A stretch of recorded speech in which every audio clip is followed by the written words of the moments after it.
We're talking about how to get an LLC set up in North Dakota. And what you can see behind me here is a document that we're going to be working through, and it actually has a checklist of exactly what to do. But before we get to that, we're going to talk about the common pitfalls that people experience when setting up their LLC. It usually happens because they don't understand terms such as piercing the corporate veil, commingling funds, registered agent, and pass-through taxation.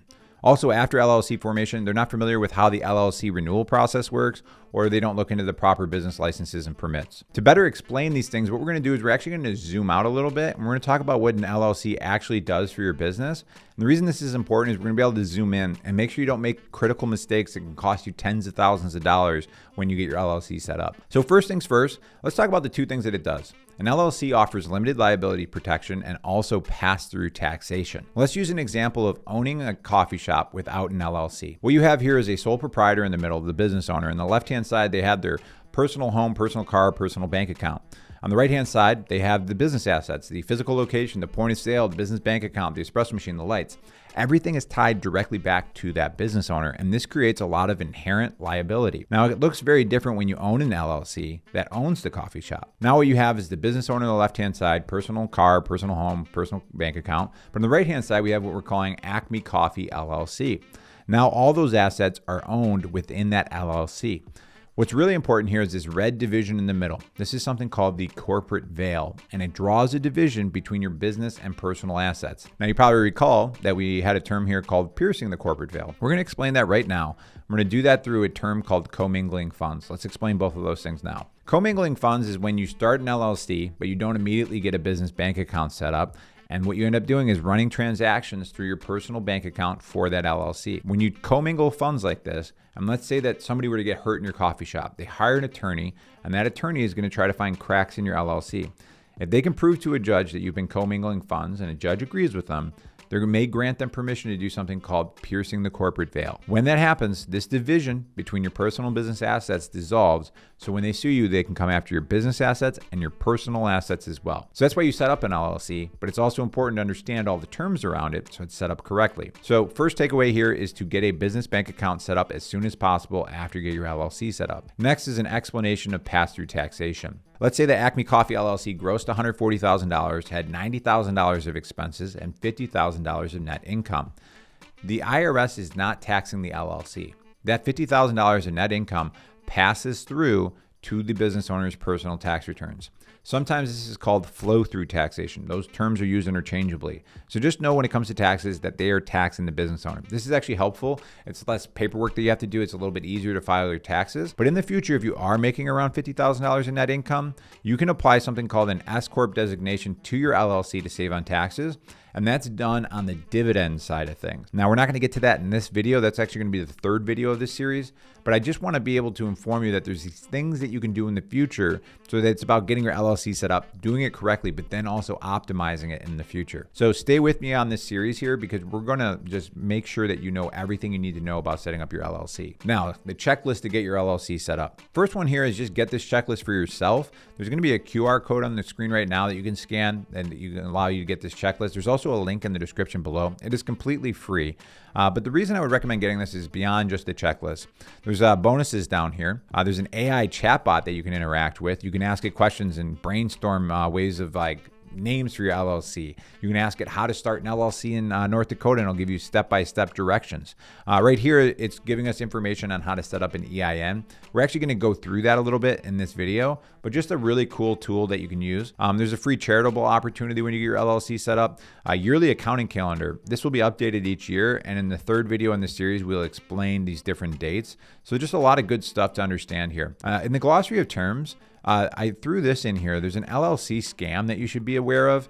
This happens quite a bit and has to do with this certificate of good standing. I don't want you to lose out on $200 because of these scammers. So a lot of good information here for you. What we're going to do first is decide which route you should go. You can go through the state website, and you can do that as a mailer, actually through their online filing system.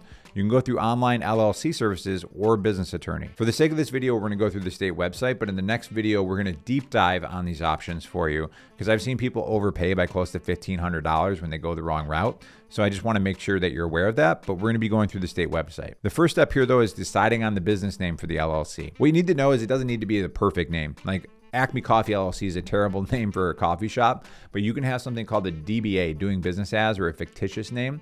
And that's like the brand name. So it could be Espresso Yourself Cafe, could be the DBA that exists underneath that LLC. Once you have a name figured out, you have to see if it's actually available. So there's a state directory link here. When this opens up, we're going to go down to North Dakota, and then it's going to open up a business search.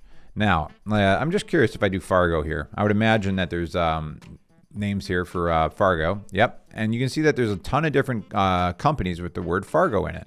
So it's a good chance that that may not be available. But if I just kind of do this on the keyboard and do this search, what you're looking for is this right here. No results were found. All right. When you see that, you know that you have a unique name within the state of North Dakota. So then what you can do is get to the process of forming your LLC. The first step here, register your LLC name. I mention that because some people get confused. They think if they register the LLC name, they're done. You're not. What you're doing is you're reserving that name. All right. It's kind of like buying a domain name. Do you have a website? No, you have that domain name. All right. What you need to do is you need to write your articles of organization and file those. So again, we have a state directory link here. When you go to this link and scroll down, again, we're going to go down to North Dakota. This is going to have all the different information that you need. So this right here, we're using this as an example purposes. This is what the North Dakota articles of organization will look like. And why don't we run through this a little bit? What you can see here is there's a filing fee of $135. You are not getting around the filing fee with the state. You have to pay this to the Secretary of State to file your articles of organization. If you go through a business attorney, that may be baked into the price. If you go through the online legal tools, it's there as well. So you have to check one of these. This one on the top here is the Farming Act. Most likely you're going to use this one on the top. Name of limited liability company. That is the name that you came across that you have found out that is available within the state. Name of commercial registered agent in North Dakota, or name of non-commercial registered agent. So what is a registered agent? Registered agent is a third party that handles important documentation and communication for your business. Now, let's say in that example that you're being sued. What they're going to do is they're going to make sure that when you're sued that you get the service of process notice. That is basically summoning you to court. And when you go to court, they're going to make sure you have the proper documentation with you as well. The rules around the registered agent is that they have to have a physical mailing address within the state. It cannot be a PO box, and you must maintain a registered agent going forward. These services, they don't really get into like providing services for you when you go through the state. So when you go through the online LLC services, that's why a lot of people like those, is they have professional registered agent services that they partner with. In the next video in the series, we're actually going to talk about a tool that gives you a free registered agent for the first year. Article 3, the limited liability company shall be effective. Most people are going to do the top option here is when you're actually filing it. Some people like to delay this and push it out. The existence of the limited liability company shall be perpetual, or yes, it's going to be perpetual if you see this going on without any kind of end date. The purposes of this, other provisions elected for inclusion, and then again, signatures of those organizers. So if it's just you, it's just going to be you filling out that information. And then here you can see the actual department that you can mail a check into. But again, you can go through the state website too and create an online login to be able to do this stuff as well. What I want to talk about is after you file this, you mail it in, and there's usually a delay for this, maybe a few weeks, right? What you want to do next is you want to consider creating and signing an LLC operating agreement. This is because this is a situation where an ounce of prevention is worth a pound of cure. Let's say that you had a business partner with that coffee shop, and then you have 10 locations, and then they want out of the business one day. How do you handle that? Well, if you don't have an LLC operating agreement, you're going to have to get lawyers involved, and it's going to be very frustrating and expensive. But an LLC operating agreement will spell out who the managers and members are, what are their roles and responsibilities, and how do you handle things such as like if a partner wants to exit the business. So you simply just point back to that agreed upon document, and then that's what you do. So get an LLC operating agreement set up as soon as possible. There's free ones if you Google for them. The online LLC services will provide these as well. Next, what you want to do is set up an EIN. There's an IRS link here. What an EIN is an employer identification number. It's like a social security number for your business. It allows them to identify your business easier. And you're going to need this if you're going to have staff on payroll. You have to have an EIN. You can apply online right here. It is free to do. When you go through the online legal tools, they may include this for an additional fee, so they can do this as well. But you'll want to get that EIN set up right away. Next, you want to look into the proper business licenses and permits. So there's an SBA resource on here that I'd suggest checking out. But what I like to do is go through an example here of starting a brewery. You're brewing beer, you're distributing beer, and you're going to be serving beer on premise. All three of these things can require different licenses and permits on the federal, state, and local level. What I would suggest is start off by calling your town hall and just saying, hey, I'm starting this type of business. I'm wondering what kind of licenses and permits are needed. They're going to send you to the proper departments, and then also ask if there's anything on the county level. Then on the state level, you can just do a Google search like North Dakota business licenses and permits and go through the state website and research there. You can also Google for the federal level as well.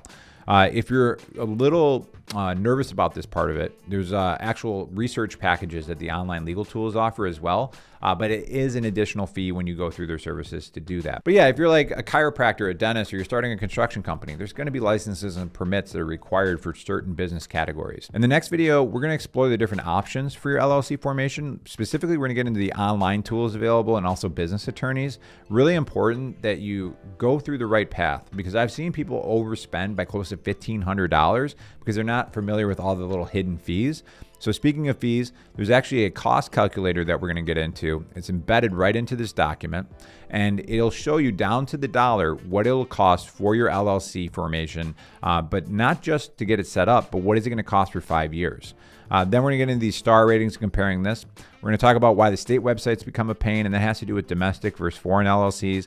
And then we have a bunch of questions that are worth asking that'll help us explore which route makes sense for you, because it really depends on your specific situation. But again, what I would recommend is to get this actual document for yourself. There'll be a link in the description below. It is free to get. And then in the next video, we're going to explore the options available to you and making sure that you don't overspend when it comes to your LLC. All right, we'll catch you in that next video.